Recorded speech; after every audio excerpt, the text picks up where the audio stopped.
আসসালামু আলাইকুম। 98 সালের সেই প্রতিশোধ এবার 2026 এ এসে নিতে পারবে কি প্যারাগুয়ে? প্যারাগুয়ের বিপক্ষে 1998 সালে ফ্রান্স রাউন্ড অফ 16 এ 1-0 গোলে জিতেছিল এবং সেই জেতার পর ফ্রান্স ওই 98 বিশ্বকাপেই চ্যাম্পিয়ন হয়েছিল। এবার সেই প্রথম বিশ্বকাপ চ্যাম্পিয়ন ফ্রান্স এবার 2026 এ এসেছে 3 নম্বর শিরোপার জন্য। কিন্তু এই 3 নম্বর শিরোপাটা নেওয়া এতই কি সহজ হয়ে যাবে ফ্রান্সের জন্য?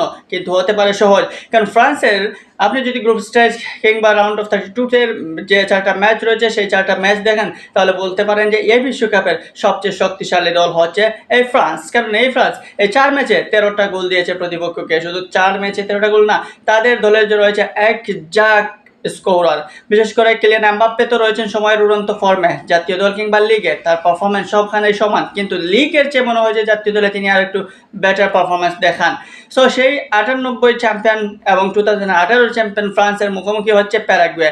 এবং প্যারাগুয়ে যদি গ্রুপ স্টেজ কিংবা রাউন্ড অফ 16 দেখেন, তাহলে সেখানে দেখতে পারবেন গ্রুপ স্টেজে মোটামুটি কোনো রকম উদ্ধার হয়ে এসেছিল রাউন্ড অফ 16 এবং সেখানে এসে তারা 4 বারের বিশ্ব চ্যাম্পিয়ন জার্মানিকে ট্রাইব্রেকারে পরাস্ত করে রাউন্ড অফ 16 এই মুহূর্তে রয়েছে। এবং সেখানে তারা প্রতিপক্ষ ফ্রান্সের শক্তি এবং প্যারাগুয়ের শক্তি সেটা যদি তুলনা করেন, তাহলে স্পষ্ট আপনি ফ্রান্সকেই এগিয়ে রাখবেন। ফ্রান্সের মিডফিল্ড কিংবা ডিফেন্স লাইন বা স্ট্রাইকিং পজিশন সব জায়গায় রয়েছে বিশ্ব মাতানো ফুটবলাররা।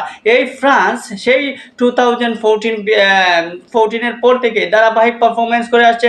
18 চ্যাম্পিয়ন হলো, 22 রানার্স আপ হলো এবং 26 এসে তারা শিরোপার দাবিদার। কিলিয়ান এমবাপ্পের কথা যদি আলাদাভাবে বলেন, যে কিলিয়ান এমবাপ্পে এই বিশ্বকাপে এখন পর্যন্ত 6টা গোল করে ফেলেছেন অলরেডি, এমনকি হ্যাটট্রিক করা হয়েছে। সে সাথে ওসমান দেমবেলেও রয়েছেন দারুণ ফর্মে। রীতিমতো তিনি এমবাপ্পেকে যতটুকু হেল্প করার প্রয়োজন সর্বোচ্চ করছেন। তাছাড়া মিচেল অলিসে, এই অলিসেকে আপনি কিভাবে দূরে রাখবেন, এই অলিসেকে আপনি থার্ড পার্সন বলে ধরে নিতে পারেন এইরকম কোনো ভাবনাই নাই, কারণ অলিসে চাইলে কিন্তু ফার্স্ট পার্সন হয়ে যেতে পারেন ম্যাচে।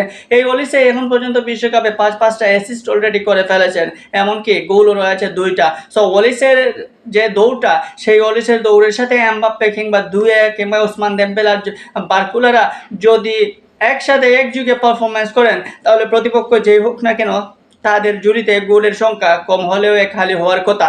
সো সেই ফ্রান্সের বিপক্ষে প্যারাগুয়ে তাদের ডিফেন্স লাইন শক্ত করেই মাঠে নামবে, সেটা অটোমেটিকলি বোঝা যাচ্ছে। কারণ প্যারাগুয়ে দুঃখছে জার্মানির সাথে, ভাগ্য ভালো ট্রাইব্রেকারে তারা জয়লাভ পেয়েছে, কিন্তু গ্রুপ পর্বে তারা হেরেছে আমেরিকার সাথে।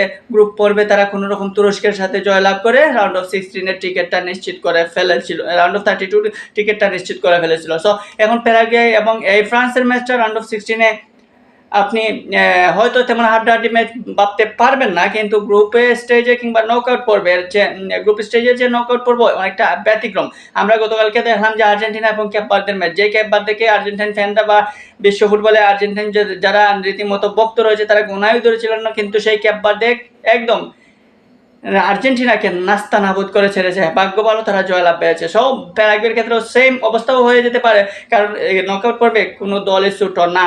তবে আশাবাদী যে এই ম্যাচে ফ্রান্সই জিতবে, কারণ ফ্রান্সের বর্তমান পারফরমেন্স সেটাই বলে। কিন্তু দুর্ঘটনা ঘটতে সময় লাগে না, তো সেই দুর্ঘটনা যদি ঘটে যায় তাহলে ফ্রান্সকে বিদায় নিতে হতে পারে রাউন্ড অফ 32-তে। তবে আশা করি প্যারাগুয়ে এরকম কোনো একটা দুর্ঘটনা ঘটাক, যাতে করে নতুন ফুটবল বলার শক্তি আবারও জাগ্রত হয়। তবে প্রেডিকশন যদি করেন, এই ম্যাচে অটোমেটিকলি ফ্রান্স 2টা বা 3টা গোল দিয়ে দিবে মনে হচ্ছে। তবে সেটা যদি ট্রাইব্রেকারে করায়, তাহলে হয়তো জার্মানিকে যেভাবে কাঁদিয়েছে প্যারাগুয়ে, সেভাবে হয়তো ফ্রান্সের জন্য কোনো দুঃখ লেখা থাকতে পারে।